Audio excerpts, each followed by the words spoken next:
আমি আজ বানাচ্ছি রুই পোস্ত। দেখিয়ে দিই কী কী নিয়েছি।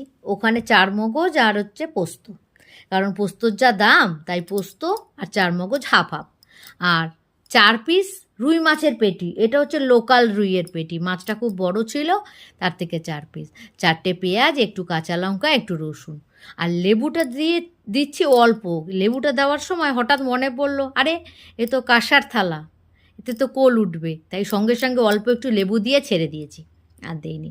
আপনারা আলাদা পাত্রে একটু পরিমাণ মতো লেবু দিয়ে ম্যারিনেট করে রেখে দিতে পারেন, আমিও করেছি।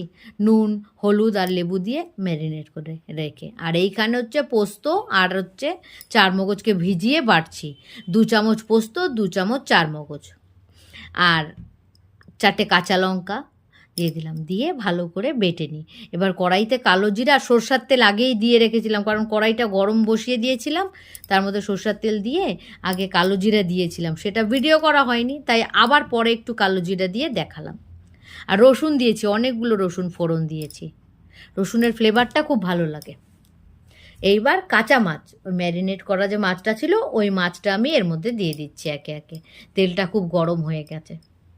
এই যে আগে পোস্তটা বেটে তুলে রেখেছি, তারপর যে 4টে পেঁয়াজ ছিল, সেই 4টে পেঁয়াজ পুরো বাটিনি, আদা বাটা করে ওই পোস্ত মাছের মধ্যে দিয়ে দিচ্ছি, দিয়ে একটু উল্টে দিলাম। কাঁচা মাছ একটু সাবধানে করতে হবে, আর হচ্ছে লোকাল রুই তো, লোকাল রুইটা খুব নরম হয়। আর পরিমাণ মতো নুন মিষ্টি দিয়ে দিয়েছি। বিশ্বাস করুন, এই যে রুই মাছের প্রিপারেশনটা দেখাচ্ছি, এর মধ্যে আমি যা নুন যা লঙ্কার গুঁড়ো দিয়েছি এক্স্যাক্ট হয়ে গেছে পুরো, মানে আর এক ফোঁটা আমাকে আলাদা করে দিতে হয়নি। আর পোস্ত আর চারমগজের জন্য রুই পোস্তটা অসাধারণ হয়েছে। জল দেইনি এক ফোঁটা, ঢেকে ঢেকে করেছি।